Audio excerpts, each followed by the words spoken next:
আগে জাতীয় নির্বাচন চান বিএনপির সাবেক জনপ্রতিনিধিরা। প্রধান উপদেষ্টার বাসভবন অভিমুখে পদযাত্রায় পুলিশের বাধা, স্থানীয় ভোটের চেষ্টা হলে রুখে দেওয়ার হুঁশিয়ারি। যারা ভোট কাটতে পারবে তারা নির্বাচনের জন্য ব্যতিব্যস্ত হয়ে পড়েছে, অভিযোগ জামায়াত সেক্রেটারির। 53 বছরের সব ঘটনার শ্বেতপত্র প্রকাশ চান দলটির আমির।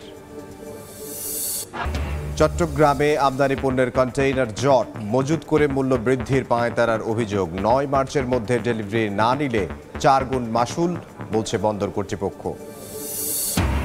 এবং রাস্তায় লবণ ফেলে ন্যায্য দাম ও চাহিদার বেশি আমদানির প্রতিবাদে চাষিদের কক্সবাজারে মহাসড়ক আটকে বিক্ষোভ।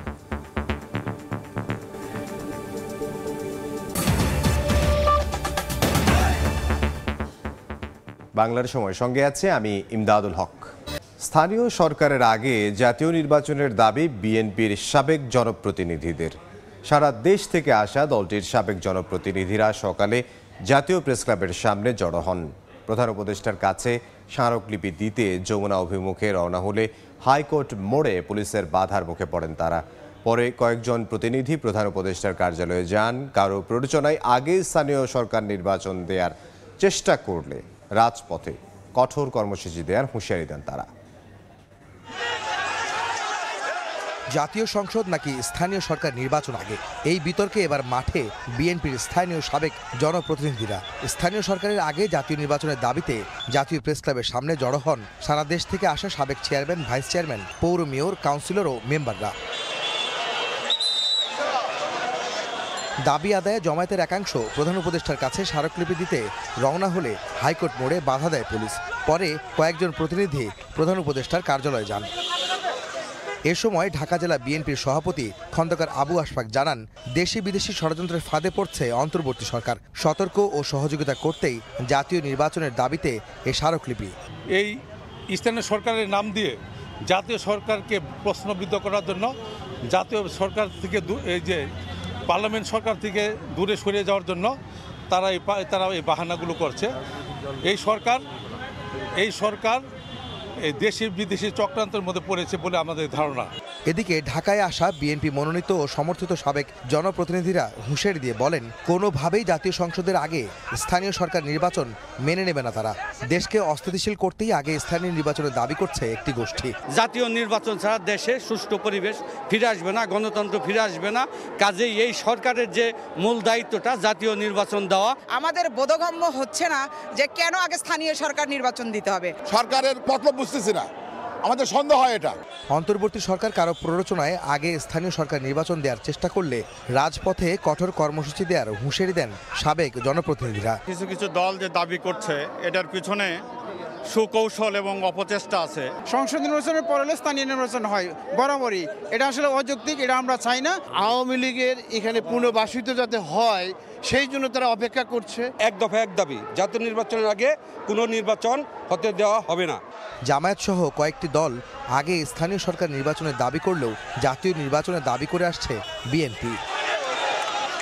আহমেদ সালেহীন, সময় সংবাদ, ঢাকা। যারা ভোট কাটতে পারবে তারা নির্বাচনের জন্য ব্যতিব্যস্ত হয়ে পড়েছেন বলে অভিযোগ করেছেন জামায়াতে ইসলামের সেক্রেটারি। বরগুনায় কর্মী সভায় একথা বলেন তিনি।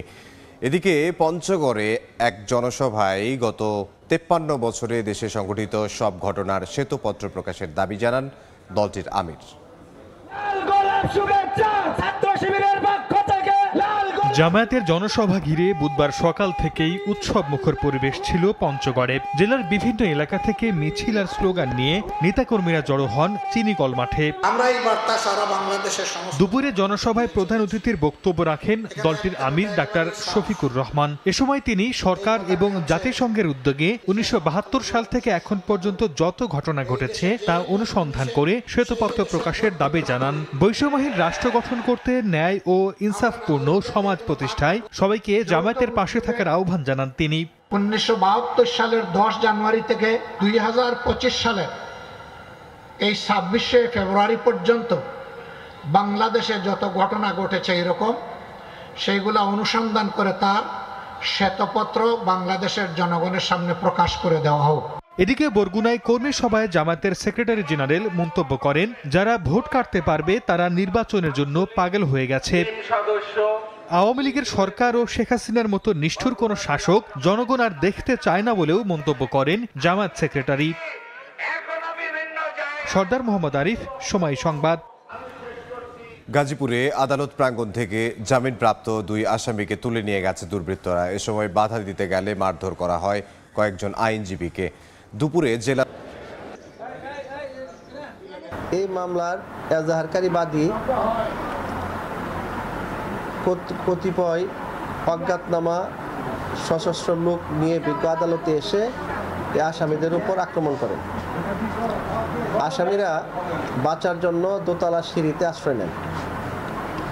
এখান থেকে তাদেরকে মারপিট করে 2 জন আসামিকে ছিনিয়ে নিয়ে যান।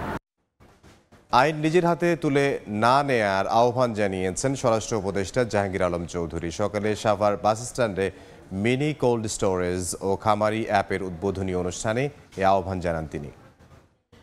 জনগণকে বলবো যে আইন আপনারা নিজের হাতে তুলে নেবেন না, আর পুলিশকে বলবো তারা আরও বেশি অ্যাক্টিভেট হওয়ার জন্য, যেন এই ধরনের ঘটনা না ঘটে। আরেকটা জিনিস, ওই যে আপনি বলছিলেন যে এই এলাকায় আমরা পুলিশের সংখ্যা বাড়ানোর জন্য আমরা চেষ্টা করতেছি। আমরা কিছুদিনের মধ্যে শুধু পুলিশ না, অন্যান্য আইন শৃঙ্খলা বাহিনীর জনসংখ্যা আমরা বাড়াবো। বিগত সরকারের মতো শোষণমূলক মামলার ধারা অব্যাহত রাখলে দুদকের বর্তমান কর্মকর্তাদেরও তাদের মতো পরিণতি হবে বলে মন্তব্য করেছেন সংস্থাটির চেয়ারম্যান ডক্টর আব্দুল মমিন। দুপুরে পাবনা শিল্পকলা একাডেমির মিলনায়তনে দুদকের গণশুনানি শেষে সাংবাদিকদের প্রশ্নের জবাবে তিনি একথা বলেন। সময় নিপীড়নমূলক, নির্যাতনমূলক, শোষণমূলক, নিষ্পেষণমূলক মামলা মোকদ্দমা যেগুলি হয়েছে, যারা করেছে তাদের পরিণতি কি? আমার মনে হয় এটা আমার নতুন করে ব্যাখ্যা করার কিছু নাই। আমরা যদি সেই ধারাটা অব্যাহত রাখি তাহলে আমাদেরও তো একই রকম পরিণতি হবে। এখন প্রশ্ন হচ্ছে যে আমরা এই ব্যাপারে আশাবাদী কি না, আমরা স্বাধীনভাবে কাজ করতে পারবো কি না। আমাদের সব ধরনের স্বাধীনতারই তো একটা সীমাবদ্ধতা আছে। আমরা আমাদের যতটুকু স্বাধীনতা আছে আমরা চেষ্টা করে যাব এর মধ্যে যতটা ভালোভাবে, যতটা নিরপেক্ষভাবে কাজ করা যায়। বাংলার সময় আরও থাকছে। প্রশাসনের বেঁধে দেওয়া সময় পার হলেও এখনও হলে অবস্থান করছেন খুলনা প্রকৌশল বিশ্ববিদ্যালয়ের শিক্ষার্থীদের একটি অংশ। দাবি আদায় না হওয়া পর্যন্ত আন্দোলনের ঘোষণা। চট্টগ্রাম বন্দরের ইয়ার্ডকে গুদাম হিসেবে ব্যবহার করে রাখা হয়েছে রমজান ঘিরে আমদানি করা বিপুল পরিমাণ ভোগ্যপণ্য। এ প্রক্রিয়ায় বাজারে কৃত্রিম সংকট তৈরির অভিযোগ উঠেছে। 9 মার্চের মধ্যে এগুলো ডেলিভারি না নিলে 4 গুণ মাশুল আদায়ের ঘোষণা দিয়েছে বন্দর কর্তৃপক্ষ। শাখর চিপর ক্যামেরায় বিস্তারিত জানাচ্ছেন কমল দে। চট্টগ্রাম বন্দরের বিভিন্ন ইয়ার্ডে এই মুহূর্তে অবস্থান থাকা 40,089টি কন্টেনারের মধ্যে 31,384টি এফসিএল কন্টেনার। আমদানি করা এসব কন্টেনারের পণ্য ছাড় না করে আমদানিকারক প্রতিষ্ঠান বন্দরের ইয়ার্ডে ফেলে রেখেছে। অভিযোগ উঠেছে রমজানে ভোগ্যপণ্যের দাম বাড়ানোর কৌশল হিসেবে এইসব কন্টেনার ছাড় করানো হচ্ছে না। শুধু বন্দর নয়, 19টি অফডকও জমেছে। এফসিএল কন্টেনার পণ্য ডেলিভারিতে ধীরে চলনীতি নিয়েছেন আমদানিকারকরা। এবং আমরা যখন আমাদের 38 ধরনের আমদানি পণ্যবাহী কন্টেনার বের করতে যাই তখনও কিন্তু এই কন্টেনার জট বা যানজট নেতিবাচক প্রভাব ফেলছে আমাদের অপারেশনের উপর। অভিযোগ উঠেছে ভোগ্যপণ্য সহ শিল্পের কাঁচামাল কৌশলে আটকে রাখা হচ্ছে বন্দরে, আর তাই এবার কঠোর হতে বাধ্য হচ্ছে বন্দর কর্তৃপক্ষ। এই অবস্থায় আমদানি করা পণ্য এবং কন্টেনার আগামী 9 মার্চের মধ্যে ডেলিভারিতে বিশেষ নির্দেশনা জারি করেছে চট্টগ্রাম বন্দর কর্তৃপক্ষ। কেউ যেন এখানে কন্টেনার রেখে দাম বাড়াতে না পারে কিংবা বাজারে কৃত্রিম সংকট সৃষ্টি করতে না পারে, সেজন্য আমরা একটা নোটিশ দিয়েছি। একরকম আমরা আমাদের টাইমলাইনের যে প্রোডাকশন শিডিউলটা আমাদের লস করতেছি, প্লাস হচ্ছে ওয়ারফেন্ড আসতেছে, এইসব অনেকগুলো কারণে আমরা উই আর সাফারার। তবে নতুন মাশুল কার্যকর হলে 20 এবং 40 ফুট সাইজের প্রতিটি কন্টেনারে প্রতিদিনের জন্য জরিমানার পরিমাণ দাঁড়াবে 48 এবং 96 মার্কিন ডলার। কমল দে, সময় সংবাদ, চট্টগ্রাম। রমজানে বাজারে সয়াবিন তেলের ঘাটতি থাকবে না বলে জানিয়েছেন ধর্ম বিষয়ক উপদেষ্টা ডক্টর আফম খালিদ হোসেন। দুপুরে সিলেটে ইমামদের নিয়ে এক সেমিনারে একথা বলেন তিনি। ভোগ্যপণ্যের দাম যাতে না বাড়ে সেজন্য মোবাইল কোর্ট পরিচালনার পাশাপাশি তদারকি থাকবে বলেও জানান উপদেষ্টা। 4 দিন অপেক্ষা করেন, সয়াবিনের আর সংকট হবে না। তবে আমরা সবসময় উপদেষ্টাদের সাথে বৈঠকে রমজান মাসে যাতে নিত্য ব্যবহার্য দ্রব্য সামগ্রী জনগণের ক্রয় ক্ষমতার ভিতরে থাকে, এ ব্যাপারে আমরা সরকার অত্যন্ত সচেতন। এখানে পুলিশের আছেন, এসপি সাহেব আছেন, বিভাগীয় কমিশনার আছেন, ওনারা বাজার মনিটর করবেন, ম্যাজিস্ট্রেট দিই। লবণ ফেলে ও কাফনের কাপড় পরে কক্সবাজার চট্টগ্রাম মহাসড়ক অবরোধ করে বিক্ষোভ করেছেন প্রান্তিক লবণ চাষিরা। ইন্ডাস্ট্রিয়াল সল্ট নাম দিয়ে চাহিদার অতিরিক্ত শিল্প লবণ আমদানির পাঁয়তারা বন্ধ এবং মাঠ পর্যায়ে প্রান্তিক চাষিদের ন্যায্য মূল্য নিশ্চিতের দাবি জানান চাষি ও ব্যবসায়ীরা। হঠাৎ সড়কে ফেলতে থাকে লবণ, রাস্তার উপর করা হয় লবণের স্তূপ। বুধবার সকালে কক্সবাজার চট্টগ্রাম মহাসড়কে খোটাকালী বাজার এলাকায় কাপড়ের কাপড় পরে বিক্ষোভ করেন লবণ চাষিরা। একই সঙ্গে সড়কে আটকে দেওয়া হয় যানবাহন, এতে তীব্র যানজটের সৃষ্টি হয়। লবণের দাম যদি বৃদ্ধি করা না হয়, আমরা সমস্ত লবণ চাষিরা আমরা ইস্তফা দেব। অবরোধের কারণে মহাসড়কে দীর্ঘ যানজটের সৃষ্টি হয়। পরে পুলিশের হস্তক্ষেপে সড়ক থেকে সরে যান বিক্ষোভকারীরা। উৎপাদন করতে ফলতিন খরচ সহ লেবার খরচ সহ 15 থেকে 16 টাকা আমাদের খরচ পড়ে। ওখানে আমাদের লবণের দাম দিয়ে গিয়ে 5 টাকা হইতে 5.5 টাকা। গত মৌসুমে উপকূলের ৬৮,৫০৫ একর জমিতে লবণ উৎপাদিত হয়েছিল ২৫,২৮,০০০ মেট্রিক টন, যা বাণিজ্যিকভাবে লবণ উৎপাদন শুরুর ৬৩ বছরে সর্বোচ্চ উৎপাদন। সুজাউদ্দিন রুবেল, সময় সংবাদ।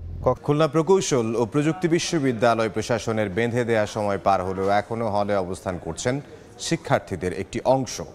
দাবি আদায় না হওয়া পর্যন্ত হলে থাকার ঘোষণা তাদের। খুলনা প্রকৌশল ও প্রযুক্তি বিশ্ববিদ্যালয়ের শিক্ষার্থী সন্তানকে নিয়ে যেতে পাইকগাছা উপজেলা থেকে ক্যাম্পাসে এসেছেন বাবা রবীন্দ্রনাথ বিশ্বাস। দুটি ব্যাগ ও সরঞ্জাম নিয়ে ভ্যানে চড়ে হল ও ক্যাম্পাস ত্যাগ করছেন বাবা ও ছেলে। পরিস্থিতি দেখে আমরা সবাই ভীত, বাসায় চলে যেতে হবে, আর তাছাড়া বাবা মা সবাই চিন্তিত। কর্তৃপক্ষের নির্দেশনা অনুযায়ী সকাল থেকে আবাসিক হল ছাড়তে শুরু করেন শিক্ষার্থীরা। অধিকাংশই ফিরছেন বাড়ির পথে। সব মিলিয়ে শঙ্কিত এবং নিরাপত্তাহীনতায় ভুগতেছি দেখে আসলে এখানে এখন এইভাবে থাকাটা সেফ না। তবে হল ত্যাগের নির্দেশ প্রত্যাখ্যান করে হলে থাকার সিদ্ধান্তে অটল থাকার কথা জানিয়েছেন আন্দোলনরত শিক্ষার্থীরা। হল ছেড়ে যাচ্ছি না, কারণ আমরা তো ভিসি প্রবেশিকে বর্জন করেছি। এদিকে কর্তৃপক্ষ বলছে হল ছাড়ার জন্য শিক্ষার্থীদের কোনো প্রকার বল প্রয়োগ করা হবে না। এলাকার লোকজন কোনো কারণে আবার এদের উপর ক্ষিপ্ত না হয়, ছাত্রদের সিকিউরিটিটা দেখার জন্য মেইনলি আমরা হলটা ভ্যাকেন্ট করেছি। ছাত্র রাজনীতি নিষিদ্ধ করার দাবি নিয়ে বিরোধের জের ধরে গত 18 ফেব্রুয়ারি ছাত্রদলের সঙ্গে শিক্ষার্থীদের সংঘর্ষে অর্ধশতাধিক আহত হন। এরপর থেকে 6 দফা দাবিতে শিক্ষার্থীরা আন্দোলন করছেন। বিল্লাল হোসেন সজল, সময় সংবাদ, খুলনা। বাংলার সময়ের শীর্ষ সংবাদগুলো জানিয়ে দিচ্ছে আরও একবার। আগে জাতীয় নির্বাচন চান বিএনপির সাবেক জনপ্রতিনিধিরা। প্রধান উপদেষ্টার বাসভবন অভিমুখে পদযাত্রায় পুলিশের বাধা, স্থানীয় ভোটের চেষ্টা হলে রুখে দেওয়ার হুঁশিয়ারি। যারা ভোট কাটতে পারবে তারা নির্বাচনের জন্য ব্যতিব্যস্ত হয়ে পড়েছে। অভিযোগ জামায়াত সেক্রেটারির। 53 বছরের সব ঘটনার শ্বেতপত্র প্রকাশ চান দলটির আমির। এই ছিল বাংলার সময়, সঙ্গে থাকুন সময়।